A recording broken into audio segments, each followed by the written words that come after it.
Bismillahirrahmanirrahim. Assalamualaikum warahmatullahi wabarakatuh. Perkenalkan, saya Jinitawati dari SD Islam Al-Fazar. Saya ingin menyampaikan atau memaparkan aksi nyata kurikulum merdeka pada pelatihan yang saya ikuti secara mandiri di Guru Mengajar. Judul yang akan saya paparkan adalah mengapa kurikulum perlu berubah. Baiklah, kita awali dengan pengertian apa itu kurikulum. Kurikulum berisi sekumpulan rencana, tujuan, dan materi pembelajaran termasuk cara mengajar yang akan menjadi pedoman bagi setiap pengajar supaya bisa mencapai target dan tujuan pembelajaran dengan baik. Kurikulum juga dapat diartikan sebagai sebuah jarak yang mesti ditempuh seorang pelari supaya mendapat medali atau penghargaan lainnya.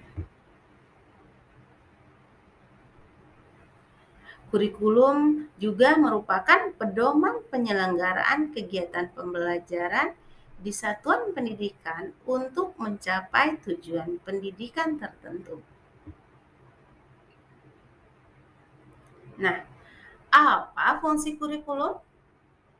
Yang pertama, untuk siswa. Sebagai acuan belajar, dengan adanya kurikulum, siswa mengetahui materi apa saja yang harus dipelajari dan juga dipahami. Untuk kepala sekolah, sebagai pedoman pengelolaan sistem pendidikan. Kurikulum juga berfungsi sebagai patokan pengawasan kepala sekolah, juga indikator keberhasilan pembelajaran. Untuk guru, fungsi kurikulum adalah sebagai pedoman pengajaran pada siswa.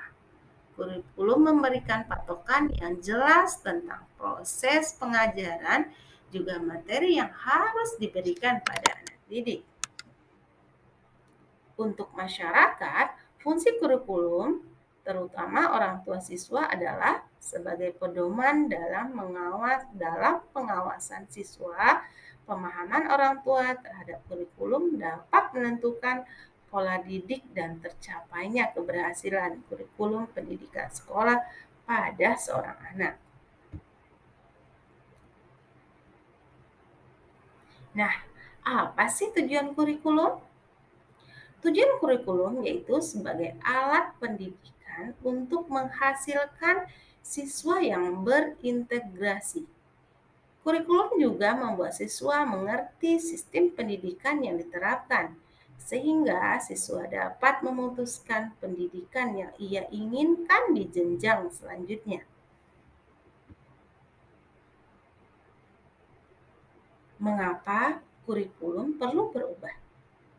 Yang pertama, agar sesuai dengan perkembangan zaman, apalagi saat ilmu pengetahuan dan teknologi saat ini informasi telah berkembang semakin maju. Metode dan konteks kurikulum sebelumnya tentu dianggap sudah tidak relevan lagi dengan kondisi dan karakteristik peserta didik saat ini. Alasan kedua, kurikulum juga harus dinamis, berkembang menyesuaikan kondisi. Kurikulum tidak dapat digunakan dalam satu waktu terus-menerus karena dunia terus berubah. Demikian juga dunia pendidikan sebagai pilar utama dalam membangun dan mendidik generasi bangsa juga pula ikut berubah. Kurikulum juga harus bisa memenuhi kebutuhan belajar peserta didik dan dapat menyiapkan generasi bangsa untuk masa yang akan datang sebagai generasi visioner yang memiliki cita-cita besar dan mampu memandang jauh ke depan. Apa itu kurikulum merdeka? Kurikulum merdeka adalah kurikulum dengan pembelajaran intrakurikuler yang beragam di mana konten akan lebih optimal agar peserta didik memiliki cukup waktu untuk mendalami konsep dan menguatkan kompetensi. Guru memiliki keleluasaan untuk memilih berbagai perangkat ajar sehingga pembelajaran dapat disesuaikan dengan kebutuhan belajar dan minat peserta didik.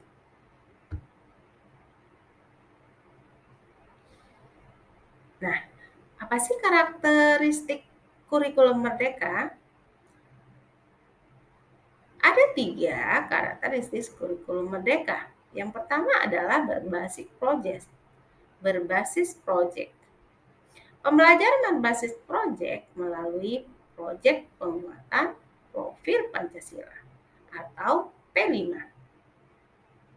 Yang kedua, pemfokusan terhadap materi yang esensial. Penyusunan kurikulum merdeka berlandaskan pada efisien dan efektivitas. Pemfokusan tersebut disesuaikan dengan materi esensial, relevan, dan mendalam, sehingga peserta didik memiliki waktu yang cukup untuk membangun kreativitas dan inovasi dalam mencapai kompetensi dasar. Kompetensi yang dirancang dalam kurikulum tersebut terfokus pada peningkatan terhadap literasi dan numerasi. Yang ketiga, fleksibilitas dalam pembelajaran. Kurikulum merdeka memberikan guru, sekolah, dan sivitas akademik untuk dapat menyusun materi ajar dengan melakukan penyesuaian secara kontekstual. Penyesuaian tersebut berkaitan dengan konten budaya, lokalitas, dan kepercayaan. Apa sih harapan kita terhadap kurikulum yang baru ini? Dengan adanya kurikulum merdeka diharapkan mampu mengembangkan kompetensi para peserta didik. Hal ini menjadi keunggulan tersendiri di mana kurikulum ini lebih menekankan pada kebebasan peserta didik. Kurikulum ini juga memudahkan para guru dalam memberikan pembelajaran kepada peserta didik. Semoga dengan adanya kurikulum merdeka ini, pendidikan di Indonesia akan semakin maju dan berkembang. Baiklah, demikian pemaparan dari saya. Terima kasih. Assalamualaikum warahmatullahi wabarakatuh.